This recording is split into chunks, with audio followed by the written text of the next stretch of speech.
왜 대추 선택하셨어요? 저희들은 좀 공건출하를 하는데 하기가 쉽고 농사 짓기 편해요. 다른 거에 비해서. 그 농사 짓기 편하다. 엄청 편해요. 편하다. 또 우리 남 대표님 왜 대추 선택하셨습니까? 우리는 판매를 합니다. 홍삼, 인삼 판매만 지금 48년째 하기 때문에 거기에 홍삼 다리 주는데 대추가 들어가는 거예요. 그리고 대표님 왜 대추를 이제 선택하셨습니까? 심겨져 있어서 심겨져 있는 기존 작물이라서 그럴 수도 있고요. 왜냐면 장점과 단점을 정확하게 알고 가자고 해서 제가 말씀드린 건데 제가 생각한 대추는 쉬운 거 맞아요. 농사 짓기 편합니다. 초보자도 재배가 그나마 용이합니다. 예전에 왜 대추나무 가만히 놔둬도 열매가 달리죠. 근데 걔가 대추 특징 중에 하나예요. 가만히 놔둬도 열매가 됩니다. 또한 은퇴하시는 분들이 대추를 지금 시작하시는 게 왜 그러냐면 대추 자체가 고수익이라고 말씀 못 드려요. 정말 돈 되는 건요 고추예요. 블루베리예요. 걔들이 돈이 돼요. 근데 고추 따보셨는지 모르지만 고추 따면 허리가 나갑니다. 엄청 힘들어요. 이 인건비가 어마어마해요. 그러니까 복숭아 말씀하셨지 않습니까? 복숭아가 돈이 더 됩니다.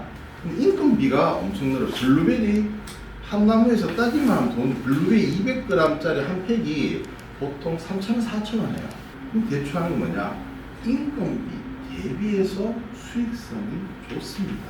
그렇게 해서 매출하시기 굉장히 있고, 또 하나 대표님이 잠깐 말씀해 주셨는데 대추는 버릴 게 없어요. 복주는 쓰임새가 제사, 식자재, 그리고 한약 하는데 여기 재밌는 게 대추만 법이 두 가지를 동시에 다 걸려요. 생활하고 식품위생법입니다. 한약이죠. 약재죠.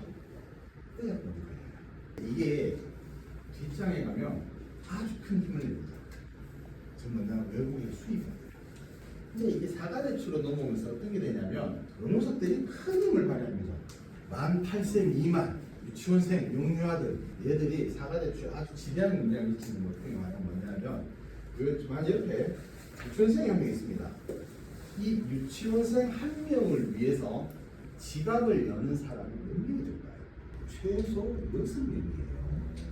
엄마, 아빠, 할아버지, 외할머니, 외할아버지, 이모, 고모, 삼촌 계속 늘어나요. 얘들이 먹기 시작하면은 이 한 명의 구매자가 10명을 갖고 오는 거죠. 거기에서 성공했는 품종이 샤인머스켓. 뿌리가 지상부에 닳다는 거죠. 그러면 뭐에 취하겠습니까? 물 많아버리면 뿌리가 다 죽어버립니다.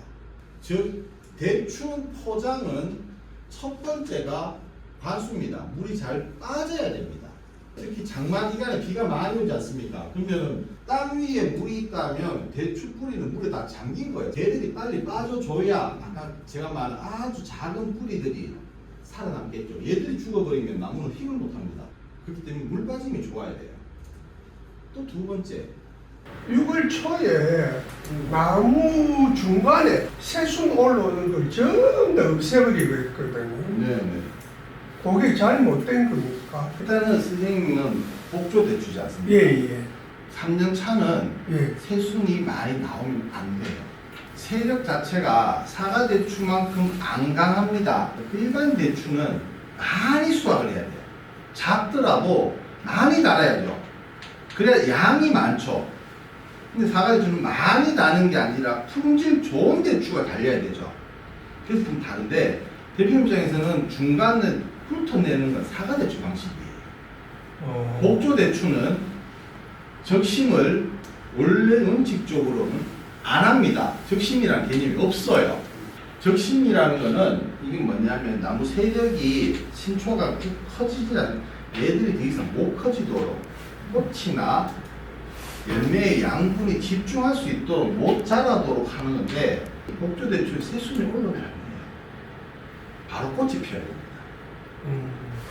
대추꽃이 6월달 피죠. 예, 6월 또 7월달에도 피죠. 늦게는 8월달에도 피죠. 그래서 1차, 2차, 3차라는 용어를 쓰기도 하고 통상적으로 6월달 7월달 꽃, 8월달 꽃 이렇게 또 이야기를 합니다. 복조대추는 6월달에만 수정시켜야 됩니다. 7, 8월달 수정이 안 돼요. 나무 자체가 품종이. 그렇기 때문에 대표님 6월달에 집중하시는 게 맞고요. 근데 이게 새순이 올라왔다라는 건 나무의 세력이나 밸런스가 현재는 안 맞다라는 거예요. 대추에 암나무, 순나무가 있다. 들어보셨어요? 네. 대추는 암나무, 순나무가 없습니다. 대추는 꽃 안에 암꽃과 숫꽃이 같이 핍니다. 그래서 암나무, 순나무라는 말이 없습니다. 그럼 잘못 알고 있는 거예요. 대추꽃 안에는 암술과 수술이 공존을 하기 때문에 나무는 필요 없지만 그러면 얘들이 수정, 열매가 되기 위해서는 숫꽃에 있는 꽃 가루가 암꽃이 묻어야 됩니다. 이런 묻게 하려면은 첫 번째가 꽃이 뭐 몇 달 피어 있는 게 아니잖아요. 막 떨어지잖아요. 꽃이 피어서 지는 데까지 꽃의 기능을 할 수 있는 게 며칠 걸릴까요? 꽃 피어가지고 얘가 수정을 할 수 있는 기간 15일? 보름? 3일? 한 열흘 정도 되겠네요. 열흘? 하는데. 네. 대추는 꽃이 피는 걸 개화라 합니다. 모든 꽃이 피는 개화돼서 기능을 상실하는데 48시간이 안 걸립니다. 그 중에 24시간이 지나면 수정될 확률 능력이 50% 이하 떨어져 버립니다. 단 대추꽃은 오랫동안 핍니다. 6월달부터 피어서 8월달까지 피어요. 피고 지고 피고 지고를 반복합니다. 그래서 크게 낙과를 세 가지로 볼 수 있는데, 첫 번째는 우리 대추가 수정이 되면 큰 열매도 있고 작은 열매도 있죠. 작게 수정된 떨어지는 게 개화된 낙과죠. 개화되고 그때는 경합을 하겠죠. 큰 녀석과 작은 녀석이 양분 경합을 하는데 아무래도 큰 녀석이 양분을 많이 가져갑니다. 그럼 옆에 있는 작은 녀석이 떨어집니다. 개화된 낙과. 두 번째 생리학적 낙과가 8월 달 정도에 이제 막 붉어졌는데 막 떨어질 때가 있을 겁니다. 그걸 생리학적 낙과. 수학적 낙과는 이제 벌레나 외부 곤충이나 이런 거에서 떨어질 때가 있습니다. 자, 이거는 시설되면 노집의 차이를 볼게요. 당도는 노지가 더 높아요. 시설 높지 않아요. 노지가 더 높아요. 근데 대추 기본 당도가 몇 프릭스라 했죠? 20 넘는다 그랬죠? 예. 요 차이가 1, 2브릭스 차이밖에 안 나요. 즉 일반 소비자가 먹으면 몰라요. 당도만으로는. 그러나 두 번째에서 차이입니다. 식감은 비를 안 맞고 바람을 안 맞을수록 껍질이 얇아집니다. 보면 저희가 나중에 여기 가위로 전정 이렇게 자르죠. 전정을 하게 되면 여기서 자르게 되면 요 잘려진 단면적에서 기본 5개에서 6개의 새뿌리가 다시 나옵니다.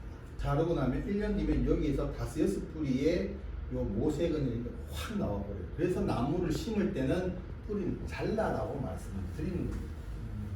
자, 우리가 심고자 할 때는 밑에는 현재 양분이 정해져 있는 거죠. 그러면 나무를 이 상태로 못 키운단 말이에요. 다시 받아야 되죠. 그래서 보통 어떻게 하느냐, 기본적으로 한 20cm 내외 눈 3개 정도를 가져가는 경향이 많습니다. 그러면은 눈을 한 개 하나, 그죠? 가지 하나, 둘, 3개면 여기가 눈 3개 쯤에 잘라야겠죠. 자를 때 어떻게 자르면 보통 나무 뿌리를 20cm 정도, 그러니까 얘가 길면 길수록 웅덩이의 폭이나 깊이가 더 깊어져야 됩니다. 그러니까 보통 20cm. 그러면은 얘 20cm면은 웅덩이의 지름은 몇 cm가 돼요? 40cm가 돼야 되는 거예요. 뿌리가 한쪽이 20cm니까 전체 두 쪽 다 들어가는 40cm 폭. 그리고 깊이는 보통 내가 여기 접목했는 데서 아니면 요 기준으로 하게 되면 이 정도 길이만큼은 깊이가 들어가 줘야 된다는 거죠. 그러면은 얘는 한 지금 현재 20cm 조금 넘으니까 25에서 30cm. 그러면은 나무를 심을 때 폭은 최소 40, 깊이는 최소 30cm가 되어야지만 나무가 뿌리가 들어갔을 경우에 안전하게 자기가 뿌리를 낼 수가 있다라는 거예요. 의외로 40cm 폭이 안 좁아요. 넓어요. 그리고 심는 과정에서 몇 가지만 지키면 되는 거예요. 그게 빠트린 부분이 생겨버리면은 나무가 덜 자라게 돼요. 나무 이렇게 심으세요 안 했던 말씀을 안 드린 이유가 어떻게 심으셨는지 보려고요. 기존에 물이 어느 정도 가라앉고 나면은 흙을 덮습니다. 흙을 덮으면 이제 안 밟아도 돼요. 왜냐? 예전에 흙을 밟은 이유가 땅이랑 뿌리랑 붙으라고. 그보다는 물을 주게 되고 흔들었기 때문에 더 잘 깔았겠죠. 저희가 2개나 3개 정도를 뒀습니다. 그러면은 모든 대추나무는 최고 상단부에 가장 강한 세력이 몰리게 되는 게 통상적이에요. 제일 윗부분이 힘이 제일 좋아요. 그래서 우리 열매 달면 대부분 위에 많이 달리죠. 지금 우리가 3개 중에 이제 3개가 싹이 다 터지면 그 중에 하나를 가져갈 거란 말입니다. 그 싹이 최소 20cm가 자랄 동안에는 아무것도 안 줍니다. 물만 줍니다. 그럼 20cm 나오면 그러면 이제 모세근이 어느 정도 활동을 한다고 판단 서시고 그때 무언가를 주시는 거예요. 바람과 햇빛이 잘 통해야 되기 때문에 이 나무가 누웠을 경우에 이렇게 누웠을 경우에 안쪽으로 가는 가지를 다 제거한 거예요. 여기 없죠. 여기가 없죠. 그래서 얘들 같은 경우 여기 공간이 많이 비기 때문에 한 4개 가져가고 아니면 3마디. 그러니까 나무 간격이 좁으면 3마디. 여기 공생 앞에 3마디죠. 여기 4마디죠. 대추가 특이한 게 이 첫 번째 마디와 두 번째 마디는 항상 반대 방향으로 나옵니다. 첫 번째 마디가 두 번째 마디가 같은 방향으로 향할 수는 없어요. 대추나무는 한 번은 180도, 한 번은 90도, 또 90도, 180도 이런 식으로 나오거든요. 그래서 얘가 나무를 눕혔을 경우에 이렇게 눕히면 공간이 바람도 잘 통할 거고 햇빛도 잘 들어오지 않습니까? 그래서 안쪽을 잘라주시고 얘도 이런 식으로 누워져 있고 하늘을 향해 수직으로 올라갈 경우에 나무가 힘을 받습니다. 굵어집니다. 거기에 양분이 집중하게 돼 있어요. 그렇게 되면 얘가 옆에 있는 어떤 것보다 굵고 이 옆에 있는 나무들 중에서도 그 다음에 얘가 굵죠. 그러면 굵다는 건 이 나무를 보세요. 다른 나무들은 다 누웠는데 얘는 올라가죠. 올라가면 굵어집니다. 그러나 굵어지면 열매 착과하기가 어려워집니다. 나무는 누워야 됩니다. 해서 예전에는 얘를 많이 눕히고 요 공간을 좁게 해서 열매를 다는 방식이 많이 성행했습니다. 지금도 일부에서는 하고 있습니다. 하지만 최근에는 참고로 여기 보면 살균제는 아실 거고요. 살충제도 아시고 살비제는 전문 용어지만 살비제가 음의약입니다. 살비제 얘들이 거미 계통이에요. 그래서 살비제에 뭐 적혀 있으면 다른 게 아니라 이 음의약이구나 이렇게 보시면 될 겁니다. 8월 15일날 수확인데 갑자기 8월 5일 되면 대추가 빨갛게 익어버려요. 순간적으로 서서 익어줘야 되는데 갑자기 빨갛게 익는 경우가 있습니다. 근데 얘들을 까보면은 이 씨 주변으로 이 벌레 한 마리 들어있어요. 그럼 얘들은 뭐냐면 꽃이 피었을 때 이 나방이 꽃에다가 알을 실어버립니다. 그러면은 얘가 부화해서 먹는데 안에서 먹어버리니까 노화가 빨리 진행되니까 빨갛게 익어버립니다. NPK 해가지고 우리 복합 비료하면 21-17-17인데 이게 첫 번째 21에 해당하는 N이라고 해가지고 크게 하는 역할, 나무를 자라게 해주는 역할. N은 질소라는 명칭은 질소고요. 우리는 얘를 어떻게 정리하시면 좋겠냐? 성장 비료라고 적어줘. 성장 비료. 얘들이 성장하는데 영향을 끼치는 비료입니다. 가지를 만들고 잎을 만들고 과일을 만들고 해주는. 그런데 얘가 가장 많이 쓰입니다. 물에도 상당히 잘 녹습니다. 그래가지고 왜 논에 물될 경우에는 얘가 제일 많이 흡수돼요. 그러면 얘가 많아지면 어떻게 되느냐? 나무는 커지지만 나무가 약해집니다. 잘 넘어간다라는 거죠. 두 번째 피는 어떤 역할을 하냐면 꽃 비료라고 해서 꽃을 만드는데 영양분이 가장 필요한 비료 중에 하나가 이 피, 즉 인산이라고 합니다. 인산, 개화기가 다가와요. 6월 초 중순이 됩니다. 그때는 얘가 필요한 게 아니라 얘가 필요해요.